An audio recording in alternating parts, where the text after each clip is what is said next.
전 독서를 내뱉는 딸아이에게 뺨을 날렸습니다.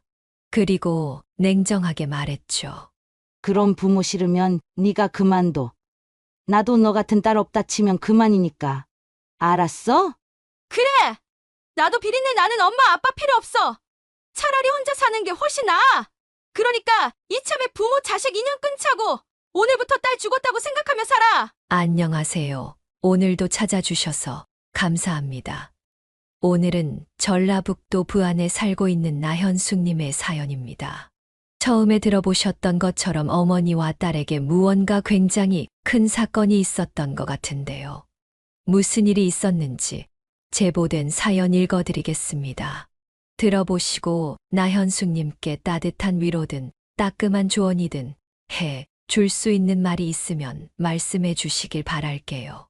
좋아요와 구독 그리고 알림 설정 눌러주시면 올라오는 사연 빠르게 들어보실 수 있습니다. 그럼 사연 바로 읽어드리겠습니다.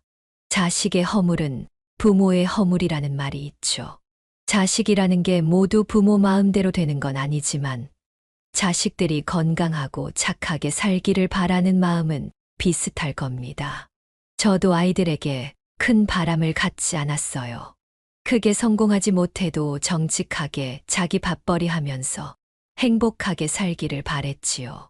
그런 부모의 마음을 몰라주는 자식이 야속하고 속상하기도 하지만 결국 그것도 자식을 제대로 키우지 못한 부모의 잘못일지도 모릅니다. 안녕하세요. 저는 60대 평범한 아줌마예요. 시장에서 생선 가게를 하고 있답니다. 오늘은 제 자식 이야기 좀 해보려고 해요. 솔직히 자랑할 일도 아닌데 자식의 허물을 모른 척하면 제 허물을 덮는 것 같더라고요. 그래서 이렇게 용기 내봤어요. 끝까지 들어주실 거죠? 저는 27살에 결혼했어요. 그때는 좀 늦은 나이에 결혼했다고들 했는데 지금 생각하면 그 나이가 참 꽃다운 나이였더라고요. 그때 결혼을 결심한 걸 조금 후회하기도 해요. 남편은 전기기능사였고 성실한 사람이었어요. 술, 담배도 안 하고 직장도 괜찮았어요. 무엇보다 수줍게 고백하던 그 순수함에 반했죠. 남편이 저한테 마음이 있다는 건 일찍 눈치챘지만 여자가 그렇게 쉽게 넘어가나요? 몇 번 튕기기도 했죠. 남편이 저랑 데이트 한 번 하려고 얼마나 애썼는지 지금 생각하면 웃음이 나요. 그 사람의 정성 끝에 우리는 진지하게 만나며 사랑을 키웠고 한평생을 함께하기로 했어요. 결혼하고 아이를 낳고서도 남편은 변함없었어요. 가정을 소중히 여기고 책임감도 강했죠. 제가 남자 하나는 정말 잘 골랐다는 생각이 들었어요. 시부모님도 참 잘해주셨어요. 시장에서 생선 가게를 하며 자식들을 키운 시부모님은 저를 며느리로 맞아주며 무척 사랑해 주셨어요. 시어머니께서 생선 머리를 툭툭 잘라내듯 험난한 인생을 말씀해 주셨죠. 빈털터리에서 시작해서 아이들을 가르치고 먹이는 일이 정말 힘들으셨답니다. 시장에서 생선 몇 마리 팔아보려고 해도 시장 사람들의 텃세가 얼마나 센지 생선을 팔고 집에 돌아가는 길에 야트막한 언덕이 있는데 그 언덕을 오르며 얼마나 울었는지 모르겠다고 하십니다. 그 어려운 삶을 버티면서도 시어머니는 자식들에게 정직하고 착하게 살라고 가르치셨답니다. 남편이 올곧고 성실한 사람이 된 것도 모두 시어머니의 영향 덕분이겠죠. 시어머니의 그런 말을 들으며 저도 자식을 그렇게 키워야겠다고 다짐했습니다. 서로 형편이 비슷했던 우리 두 사람은 큰 욕심 부리지 않고 작은 신혼살림을 차렸습니다. 성실한 남편 덕분에 결혼 3년 만에 작은 아파트도 마련할 수 있었어요. 낡고 오래된 아파트였고 적지 않은 은행 빚도 있었지만 계약서에 도장을 찍던 순간이 얼마나 기쁘던지 세상을 다 얻은 듯한 날이었어요. 하지만 세상을 다 잃은 듯한 슬픈 날이기도 했습니다. 집 계약을 한 날 가깝게 살던 시부모님을 모시고 저녁을 하기로 약속했어요. 그런데 아무리 기다려도 남편이 집으로 돌아오지 않는 겁니다. 그렇게 한참을 기다리고 있는데 집으로 전화 한 통이 걸려왔어요. 불길한 예감을 애써 떨치고 수화기를 들었지만 남편이 사고를 당했다는 날벼락 같은 소식을 들어야만 했습니다. 그날 마지막 작업을 하던 남편이 전봇대를 잘못 건드려 감전이 되었고 급히 병원으로 옮겨졌다는 것이었어요. 남편의 사고는 제 생각보다 훨씬 심각했어요. 병원으로 달려간 제게 의사는 급히 수술을 해야 할 정도로 위중하고 잘못하면 목숨을 잃을지도 모른다고 말했어요. 다리에 힘이 풀려 털썩 주저앉고 말았습니다. 이제 우리 식구 안심하고 살 수 있는 집도 마련했고 행복하게 잘 살기만 하면 되는데 느닷없이 찾아온 불행에 절망했습니다. 의사 선생님에게 사정했어요. 제발 살려만 달라고, 우리 남편 죽지 않게만 해달라고 울고불고 매달렸죠. 그렇게 남편은 6시간이 넘는 수술을 받았습니다. 천만다행으로 목숨은 건졌지만 사고의 대가는 혹독했습니다. 남편이 그만 두 다리를 잃고 만 것이죠. 수만 볼트가 넘는 고압 전류에 큰 화상을 입은 남편은 10번이 넘는 크고 작은 수술을 견뎌냈습니다. 그래도 걱정 말라며 제 손을 잡고 위로하던 사람이었어요. 그렇지만 남편은 결국 양다리를 절단해야 하는 상황에 이르고 말았죠. 남편이 살아있다는 것만 해도 감사한 일이었지만 멀쩡했던 사람이 이제 스스로 걸을 수 없다는 사실을 받아들이기가 참 어렵더군요. 상실감이 가장 크고 힘든 건 바로 남편 자신이었을 겁니다. 어느 날 새벽 병원에서 잠을 청하고 있는데 제 귓속에서 오열하는 소리가 들리는 겁니다. 저는 꿈인 줄 알았어요. 요즘 매일 정신없이 살다 보니 피곤해서 이상한 꿈을 꾸는가 보다 하고 생각했어요. 하지만 그건 꿈이 아니었어요. 남편이 누워서 오열하는 소리가 맞았습니다. 여보, 왜 그래? 어디 아파? 간호사 불러줄까? 왜 그렇게 슬피 우는데? 나 솔직히 자신이 없어. 앞으로 인생을 어떻게 살아야 해? 이 몸으로 어떻게 아이들을 키우며 살아야 하냐고. 차라리 죽어버렸으면 보험금이라도 나왔을 텐데. 왜 살아서 이렇게 힘들게 하느냐고. 당신, 우리 이겨내기로 했잖아. 그런데 왜 이렇게 당신답지 않게 나약한 소리를 하는 거야? 다리 없어도 사는데 지장 없어. 내가 당신 두 다리가 되어줄 거야. 그러니 울지 마. 당신 이러면 내가 너무 마음이 아프잖아. 전 이렇게 남편을 달래보았지만 남편의 눈물은 멈추지 않았어요. 한동안 계속 울다가 지쳤는지 눈가에 눈물이 맺히며 잠이 들더군요. 그 모습을 본 제 마음은 어땠을까요? 정말 속이 갈기갈기 찢어지는 줄 알았어요. 한쪽 다리만이라도 내 다리를 가져갔으면 남편이 조금 덜 힘들었을 텐데 하는 생각이 들었어요. 건강했던 자신이 휠체어 없이는 꼼짝도 할 수 없는 신세가 됐다는 사실은 얼마나 절망적이었을까요? 감히 상상할 수도 없을 만큼 힘들고 괴로웠을 겁니다. 하지만 남편은 그 뒤로는 더 이상 나약한 소리를 하지 않았어요. 강한 사람이었죠. 두 다리를 잃은 것도 모자라 화상 후유증으로 큰 고생을 해야만 했던 그 사람은 현실을 비관하지 않고 꿋꿋하게 버텨나갔어요. 남편은 보기도 싫은 휠체어를 혼자 타고 나가 두 손이 부르트도록 연습을 하더군요. 휠체어를 능숙하게 탈 수 있어야 그래도 사람 구실을 하며 살 수 있다며 배시시 웃는 겁니다. 그리고 보란 듯이 휠체어를 한 몸처럼 다루더군요. 정말 제 남편이었지만 대단한 의지를 가진 남자였습니다. 저 같았으면 좌절 속에서 헤어나지 못했을 것 같은데 남편은 달랐어요. 전 그런 남편을 보며 탄성을 자아내기만 했어요. 누구도 남편보다 더 힘들지는 않을 텐데 절망하고 있는 건 남편이 아니라 오히려 제 자신이라는 사실이 참 부끄러웠습니다. 그래서 다시는 울지 않기로 다짐했죠. 가족과 가정을 끔찍이 생각하는 남편이 이렇게 제 옆에서 숨을 쉬고 말을 건넬 수 있다는 사실에 감사했어요. 제가 남편의 다리가 되어 주면 된다고 생각했죠. 그렇게 우리 두 사람은 닥쳐온 불행에 허우적대지 않고 최선을 다해 살기로 했습니다. 남편은 집에서 빈둥대기 싫다며 시어머니의 생선 가게로 나가기 시작했어요. 어머니는 그런 남편을 한사코 말렸지만 일을 돕지 못하게 하면 전단지라도 돌릴 거라며 남편이 조금도 물러서지 않는 겁니다. 장애인이 된 아들을 보는 시부모님의 마음은 얼마나 아팠겠습니까? 그런 아들이 겨울바람을 맞으며 생선을 판다는 게 마음이 쓰였겠지요.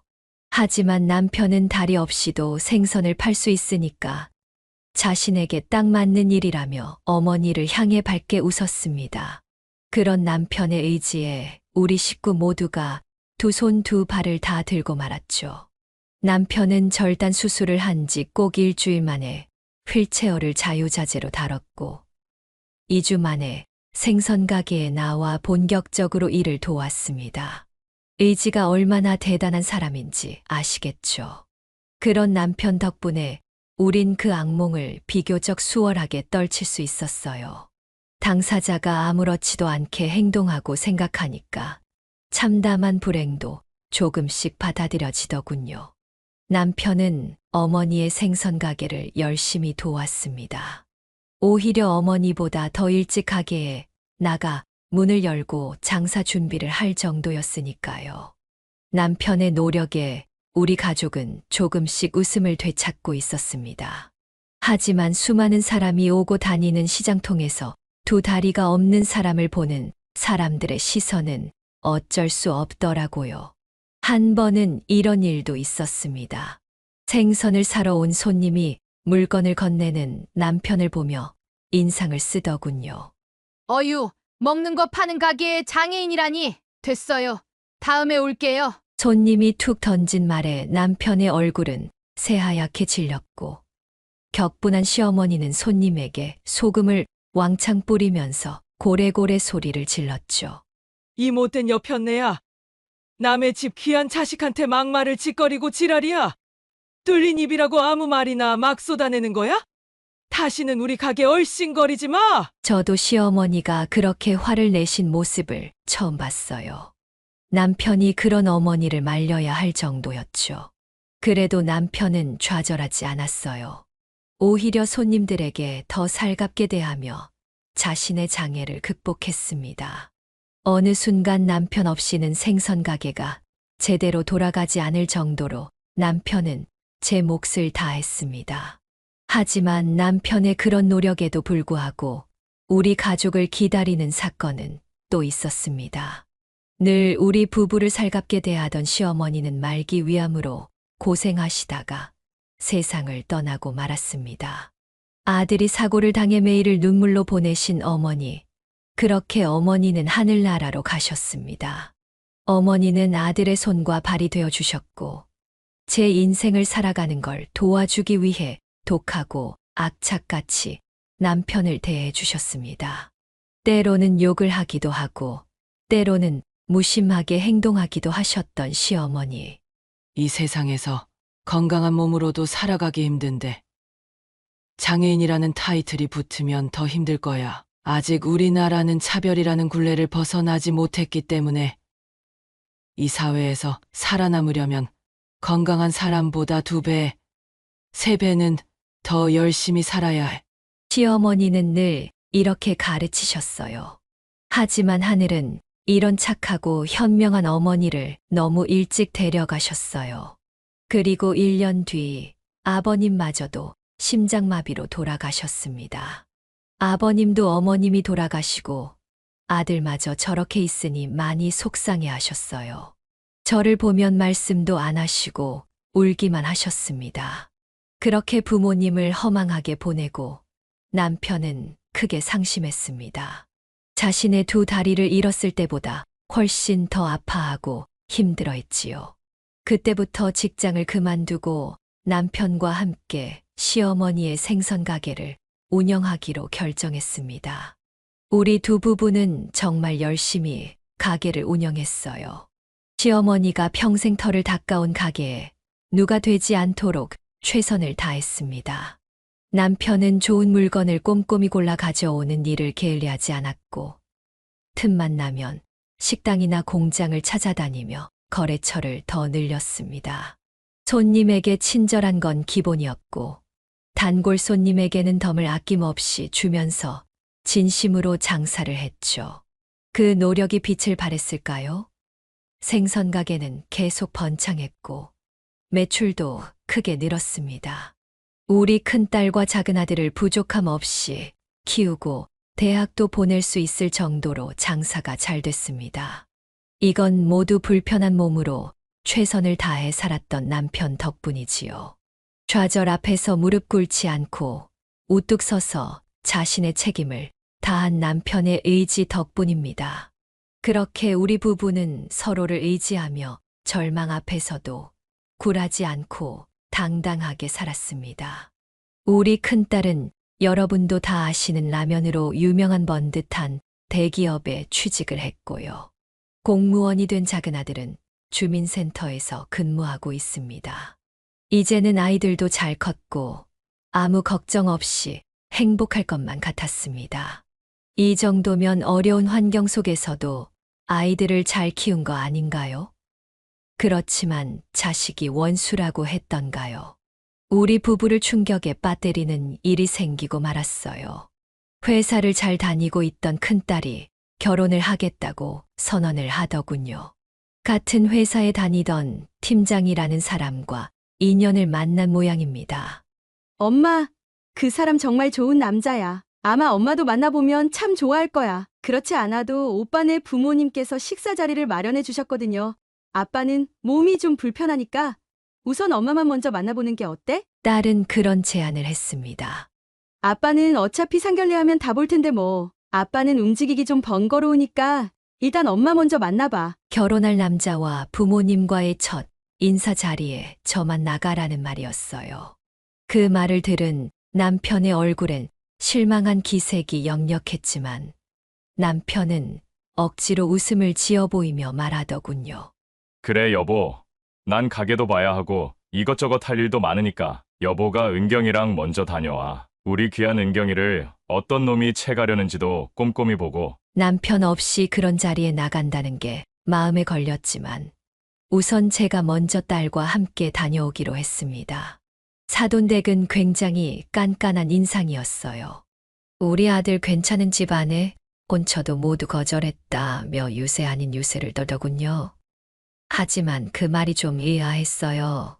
저희는 내세울 건 없는 초라한 생선 가게를 하는 집 아닌데 왜 당당히 거절하지 않고 굳이 이런 자리를 만든 건지 이해가 가지 않았습니다. 그런데 사돈이 제게 이런 말을 하는 겁니다. 약사 일을 하신다고 들었습니다. 또 남편분께서는 큰 사업체를 운영하신다고요. 뜻밖의 말에 제가 어리둥절해하자 딸아이가 얼른 끼어들더군요. 네. 어머니 예전에는 나름 약국을 운영하셨는데요. 지금은 힘에 부치셔서 종합병원에 딸린 약국에 다니세요. 이것저것 신경 안 쓰고 그냥 월급 받는 게 좋다고요. 아, 그러세요? 그것도 나쁘진 않지요. 하도 갑자기 벌어진 일이라 얼렁뚱땅 넘어갔지만 전 이 녀석이 새빨간 거짓말을 했다는 걸 알 수 있었습니다. 예비 사돈이 상견례 날짜니 결혼 준비니 이것저것 말씀을 했지만 제 귀엔 하나도 들어오지 않더군요. 가슴이 콩닥콩닥 뛰며 얼굴이 붉어져서 혼났습니다. 전 다급하게 그 자리를 나서며 딸에게 물었어요. 은경아, 너 대체 무슨 소리를 하고 다닌 거야? 약사, 큰 사업체? 왜 그런 거짓말을 했니? 그럼 어떻게 해? 엄마! 오빠네 부모님 자존심이 얼마나 센데 내가 생선가게 딸이고 아버지가 걷지 못하는 장애인이라는 걸 알면 나 그 사람이랑 절대 결혼할 수 없을 텐데 어떻게 하냐고! 금방 들킬 거짓말이잖아. 왜 그런 거짓말까지 해야 하는 결혼을 하려고 하니? 어차피 상견례 때 아버지 장애인이라는 거 알게 되실 텐데 대체 어쩌려고 이런 일을 벌인 거니? 엄마, 나한테 다 생각이 있어. 어차피 우리만 조용히 하면 우리가 생선 가게를 한다는 사실은 오빠네 식구들은 절대 모를 거야. 상견례 때는 제가 아빠 역할 대신할 사람 구할게. 요샌 돈만 주면 다 구할 수 있어. 뭐라고? 딸이 반짝이는 눈으로 제 손을 붙잡고 확신에 찬 목소리로 말하는데 정말 기가 막히더군요. 아빠가 어떻게 살아왔는지, 가정을 지키고 아이들을 키우기 위해 어떤 희생을 했는지 안다면 딸이 이럴 순 없었습니다. 그런데도 딸은 자기가 좋아하는 남자한테 시집을 가겠다고 다리가 없는 아빠 대신 다른 사람을 배역으로 구하겠다고 사정을 하는 겁니다. 정말 가슴이 무너지는 것 같더군요. 화가 머리끝까지 나서 뺨이라도 후려치고 싶은 생각이 들었습니다. 하지만 다 자식을 잘못 키운 제 탓이라 생각하며 마음을 진정시키고 딸에게 말했습니다. 너 정신이 나간 거니? 멀쩡히 살아있는 아빠를 버려두고 다른 사람을 상견례 자리에 앉힌다고? 그게 말이 된다고 생각해? 그럼 엄마는 저런 시부모님한테 휠체어 탄 아빠를 보여주면 뭐라고 생각할 것 같아? 우리 집안 꼬락서니가 뭐냐고 하지 않겠어? 그러면 그 집에서 널 허락하겠니? 부모가 장애인인 게 뭐 어때서? 다리 못 쓰는 사람이 죄인이야? 너 결혼하겠다고 아빠를 없는 사람 만들자는 거야, 뭐야? 엄마! 잠깐이잖아. 상견례랑 결혼식만 참석하지 않으면 되는 거잖아. 그럼 아빠는 딸이 결혼하겠다는데 그것도 못 참아줘? 그 정도는 할 수 있는 거잖아. 나중엔 어떻게 하려고 해? 아빠 죽었다고 할 거야? 집 나갔다고 하면 되잖아. 엄마랑 우리 내버려두고 바람나서 집 나갔다고 하면 될 거 아니야. 장은경, 정말 미쳤어? 정말 이렇게까지 하고 싶니? 몰라. 진짜 아빠가 없었으면 좋겠어. 이렇게 딸 자식 발목 잡을 거면 그냥 없어져 버렸으면 좋겠다고. 딸 아이의 입에서 쏟아진 저주 같은 말이 현실처럼 들리지 않았습니다. 아빠가 가족을 위해 얼마나 노력했는지 알면서도 그런 아버지에게 고맙다는 말은 고사하고 없어져 버렸으면 좋겠다는 막말을 쏟아내는 애가 마치 제 자식이 아닌 것처럼 느껴졌습니다. 전 잠시 숨을 고른 후 딸에게 말했습니다. 그래, 일단은 알았어. 정말? 정말이지? 고마워, 엄마. 진짜 고마워. 그럼 아빠한테는 엄마가 잘 말해주는 거다 알았지? 철딱선이 없는 딸을 보고 있자니 분노까지 치밀어 오르더군요. 창피한 부모가 싫다면 자식도 하지 않으면 되는 거 아니겠습니까? 자기 욕심 때문에 부모를 욕보이게 하는 딸이라면 저도 필요 없다고 생각했습니다. 전 집으로 돌아가 남편에게 오늘 있었던 일을 말했어요. 물론 남편이 속상할 만한 말은 최대한 둘러서 전했죠. 아무래도 은경이가 거짓말을 한 것 같아요. 당신이 큰 사업을 하고 있고 제가 약사라고 둘러댔더라고요. 은경이가 하도 경황이 없어서 저도 얼렁뚱땅 넘어가긴 했는데 어떻게 할지 고민이네요. 그리고 제 심정만큼 남편의 표정도 복잡해졌습니다. 부모를 창피해하는 자식을 보면 얼마나 참담한 기분이 드는지 잘 모르실 거예요. 저희 두 부부는 이 일을 어떻게 해야 할지 한참 고민에 빠졌습니다. 상견례 날짜는 점점 다가오는데 확실히 마음의 결정을 내리지 못하겠더라고요. 그리고 약속한 상견례 날이 되었습니다. 새벽부터 꽃단장을 한 딸은 제게 목소리를 낮추며 말하더군요. 엄마, 아빠한테 말 잘했지? 아빠 대역은 구해놨어. 알았지? 그래, 알았다. 볼일 보고 시간 맞춰서 갈 테니까 먼저 가 있어. 알았어, 엄마. 큰딸은 끝까지 남편을 빼고 상견례와 결혼식을 강행하려 했습니다. 하지만 전 절대 그럴 수가 없었죠. 철없고 못난 자식, 제 손으로 직접 가르치는 게 맞다고 생각했습니다. 전 딸을 안심시키고 먼저 상견례 장소로 보낸 후 남편에게 말했어요. 오늘 은경이 상견례 날이에요. 작년에 맞춘 양복 있잖아요. 그거 입어요. 남편의 표정은 어두웠어요. 남편은 자신이 그 장소에 가는 게 맞는지 갈등하는 것 같았어요. 하지만 전 긴 말하지 않고 남편과 함께 상견례 장소로 나갔습니다. 저는 떨리는 심장을 부여잡고 당당하게 남편의 휠체어를 밀며 상견례 장소의 문을 열고 들어섰습니다. 그렇게 세차게 문을 박차고 들어가자 모든 사람들이 저희를 쳐다보더군요. 다들 하나같이 놀란 표정이었어요. 딸은 가짜 아빠를 옆자리에 앉혀두고 예비 사돈 어른들과 함께 화기애애하게 이야기를 나누고 있다가 저를 보고 얼굴이 하얗게 질려 저를 부르더군요.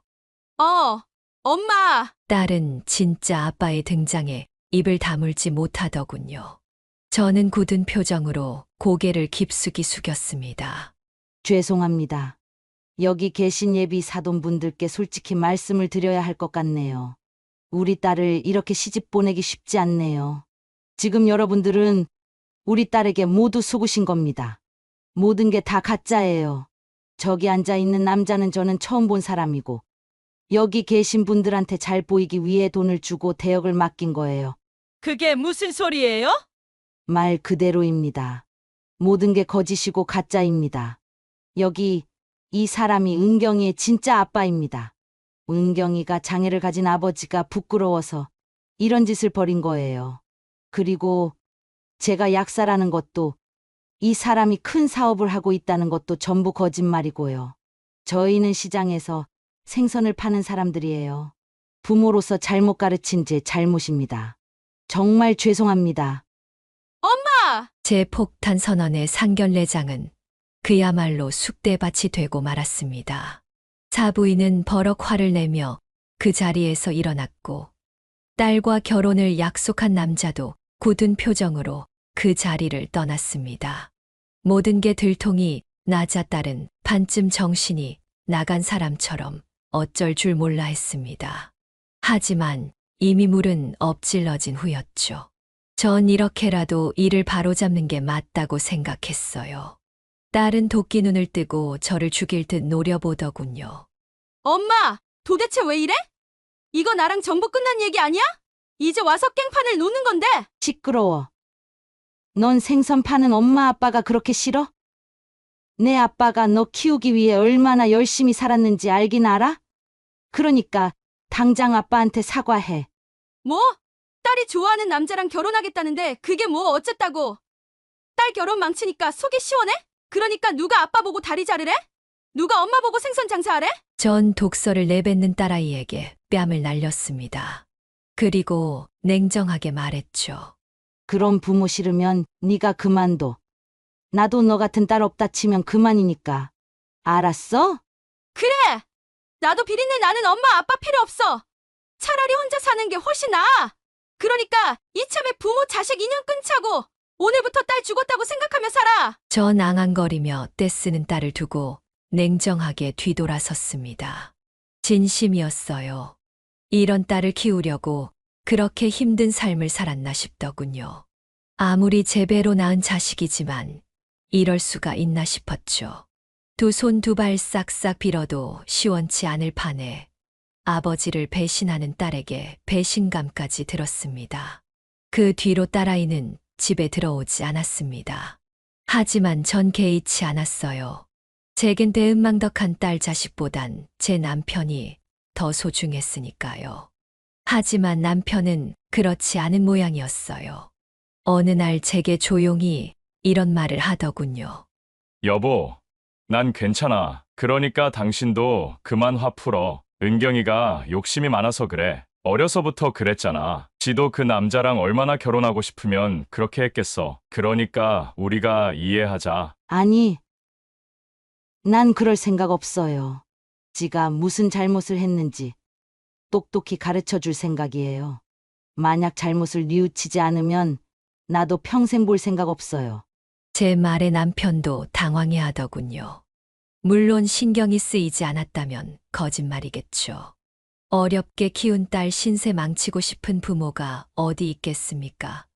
하지만 아닌 건 아니라고 생각했습니다. 잘못된 건 잘못됐다고 똑똑히 가르쳐 주고 싶었어요. 그리고 며칠 후 딸은 남편과 제가 가게 일을 보는 동안 짐을 싹 빼갔더군요. 그 당돌한 행동에 또 화가 났지만 더 큰 문제는 제 짐뿐만 아니라 대기업에 다녀 돈도 많으면서도 물건 대금으로 따로 빼놓은 현금까지 전부 사라진 겁니다. 정말 기가 막혔습니다. 부모 자식 인연 끊고 살자고 하더니만 부모 돈까지 훔쳐 달아나 버린 셈이었죠. 경찰에 신고하겠다는 저를 남편이 뜯어 말렸습니다. 그 돈으로 오피스텔 정도는 구해야 하지 않겠냐 며 절 설득했습니다. 전 겨우 분을 삭히고 진짜 딸 자식 없다고 생각하기로 결심했어요. 하지만 부모 마음이라는 게 어디 그런가요? 그 이후 딸한테서 3년 동안이나 연락이 없었습니다. 그쯤 되니까 슬슬 걱정이 들긴 하더라고요. 다행히도 딸은 남동생과 간간히 연락을 주고받는 걸로 보였어요. 그래서 걱정돼서 잘 지내냐고 물어보니 충격적인 말을 들어야 했습니다. 전 정말 딸이 너무 괘씸해서 딸 얘기만 나오면 눈 감고 귀 막고 평생 안 볼 생각이었거든요. 제 생각대로 딸은 그 뒤로 파혼을 당한 모양이었습니다. 남자의 부모뿐만 아니라 그 남자와도 헤어졌다고 했죠. 그리고 작은 아들이 심각한 표정으로 덧붙이더군요. 엄마, 이제 누나 좀 용서해줘. 누나 그때 다니던 회사에서도 소문이 안 좋게 나서 그만둔 모양이야. 그 팀장이라는 사람이 사기 결혼 당할 뻔했다면서 회사에 소문내고 다녔나 봐. 어떻게든 돈을 쓰며 그 남자 마음을 바꿔보려고 했지만 실패한 것 같더라고. 그래서 회사도 버티다 눈치 보여서 그만둔 지 2년도 넘었어. 그래서 지금은 돈도 떨어지고 작은 고시원에서 지내고 있어. 고시원. 한숨이 절로 나왔습니다. 3년 전 그때 파혼당한 것도 모자라 회사에서 부모 팔아넘긴 자식이라고 소문나 집단으로 왕따를 당하고 쫓겨난 모양입니다. 그 소식을 들은 저는 죄책감과 비통한 감정이 들면서 잠을 이룰 수가 없었어요. 이게 부모의 마음일까요? 저는 견디다 못해 딸이 지내고 있다는 고시원으로 찾아갔습니다. 딸을 보곤 깜짝 놀랐습니다. 딸은 몰라볼 정도로 피폐해져 있었죠. 그리고 그 작은 고시원에는 소주병이 쓰레기처럼 널려 있었어요. 뭐하러 왔어? 나 다신 안 보고 살 거라며. 이런 꼴로 살면서 집은 왜 나가서 사서 고생이야? 그 회사 그만두었으면 다른 데 취직해서 다시 살아야 할 거 아니야. 네 학력이 안 좋니? 뭐가 안 좋니? 몰라. 그냥 내버려둬. 어차피 나 죽을 텐데. 뭐? 네가 왜 죽어? 누가 너 죽인대? 그러자 방바닥에 주저앉은 딸이 눈물을 쏟더군요. 나 죽는데. 나 급성 신부전이래. 치료 안 하면 죽을 수도 있어. 그 갑작스러운 말에 정신을 차릴 수가 없었습니다. 젊은 애가 급성 신부전 말기라니요. 이제 30대인데 급성 신부전이라니. 나중에 알게 됐지만 30대에 급성 신부전증 발병이 높다는 사실을 그때는 몰랐습니다.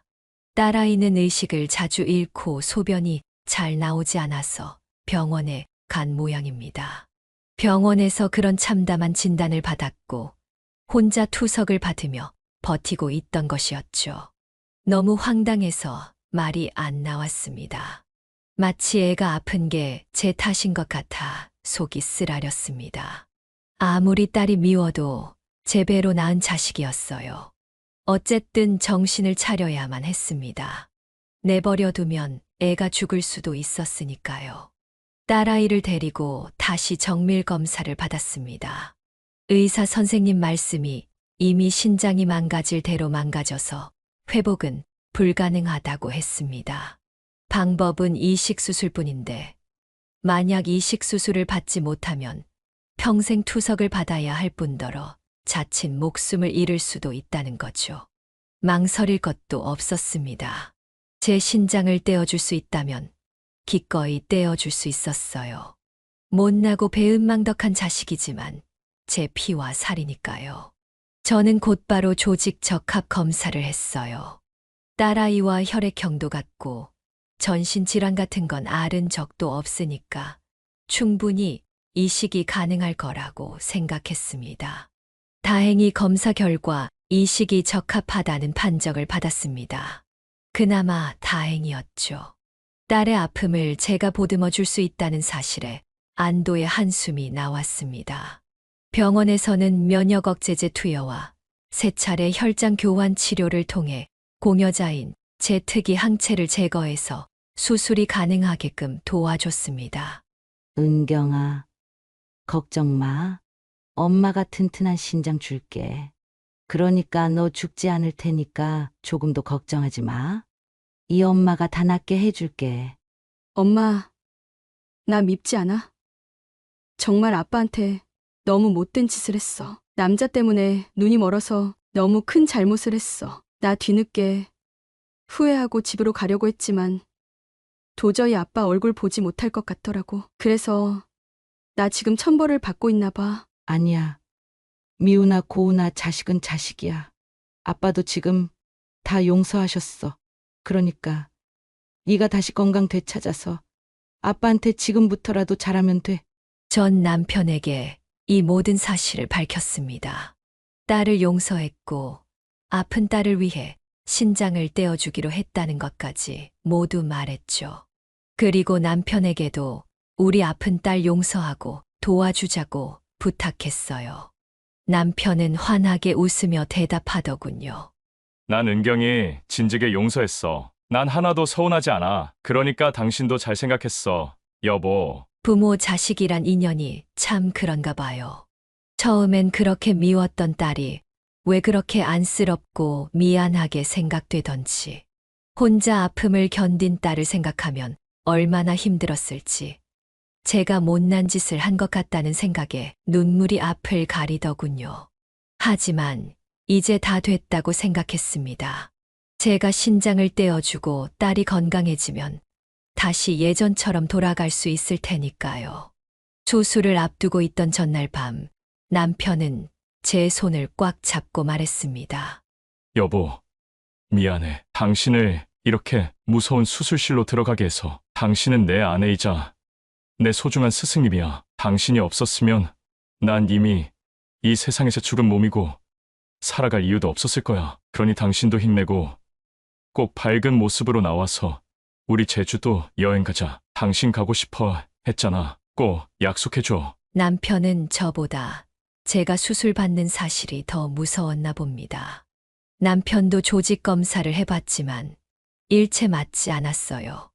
그로 인해 남편은 큰 상심을 했었죠. 본인이 아파도 제가 아픈 걸 원치 않아 보였습니다. 밤새 제 옆에서 손을 잡고 한시도 떨어지지 않았어요. 그리고 수술 당일 제 이마에 뽀뽀를 해주며 제 수술이 끝날 때까지 기다려 주었습니다. 그리고 하늘에서 우리의 가정을 지켜주셨어요. 수술은 무사히 끝나고 저와 딸은 수술을 무사히 마칠 수 있었습니다. 이제 우리 가족은 다시 내 식구로 살 수 있게 되었습니다. 아빠에게 미안해서 아무 말도 못하고 혼자 고통스러운 하루하루를 지내던 딸은 다시 건강을 되찾을 수 있었고요. 그 이후로 지금 우리 가족은 그 어느 때보다 단란하게 잘 지내고 있습니다. 저희 신장을 받은 딸아이는 생선 가게에 합류해 열심히 장사를 배우고 있습니다. 누구를 닮아서인지 손님들한테 싹싹하고 야무지게 일을 잘하더군요.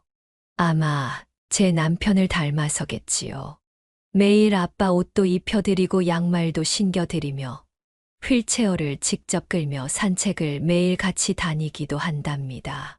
평소에 단 한 번도 가보지 않던 교회에 나가서 본인 잘못을 울면서 회개하더니 이제는 새벽마다 교회에 나가 아빠를 위해 기도를 하는 날이 되었어요. 어릴 적 철없을 때는 시장에서 생선 파는 우리를 보고 창피하다고 했던 아이가 지금은 고무장화를 신고 손님이 오면 어서 오세요. 오늘 갈치 좋은 거 나왔는데 한번 들어볼까요? 이렇게 똑부러지게 생선을 파는 아가씨로 변했네요. 좋은 대학 나와 다시 좋은 직장을 다닐 수도 있겠지만 이제는 본인이 엄마 아빠 옆을 지켜주고 싶다며 그 누구보다 자랑스럽게 여기고 있습니다. 그래서 너무 행복해서 세상을 다 가진 기분이랍니다. 아마 이걸 보시는 분들은 저희를 욕할지도 몰라요. 자식한테 그렇게 당했는데 뭐하러 신장까지 줘가며 용서를 해주냐고 하시겠죠. 저도 한때는 그랬었죠. 하지만 직접 겪어보시면 자식을 버리기는 쉽지 않습니다. 버리기보다 어떻게든 사람 구실하게 만드는 게 부모 아닐까요? 품 안의 자식이라는 말처럼 제멋대로 행동하는 자식이지만 어쨌든 눈에 넣어도 아프지 않을 사랑하는 제 자식인걸요. 그러니 저희 가족을 많이 응원해 주시면 감사하겠습니다. 저와 남편 자랑 좀 맞죠?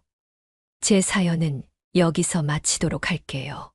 아무리 각박한 세상이라지만 저는 가족보다 더 소중한 인연은 없다고 봐요. 이걸 보시는 모든 분들이 한 번쯤 엄마, 아빠, 딸, 아들을 생각하며 돌이켜보는 시간이 되셨으면 좋겠습니다. 감사합니다. 여기까지가 나현숙 사연자님의 사연인데요. 여러분은 어떻게 들으셨나요? 나현숙 사연자님 입장에서 제보된 사연 내용이로 조금은 어머니의 입장에서 작성되었다고 볼 수 있는데요.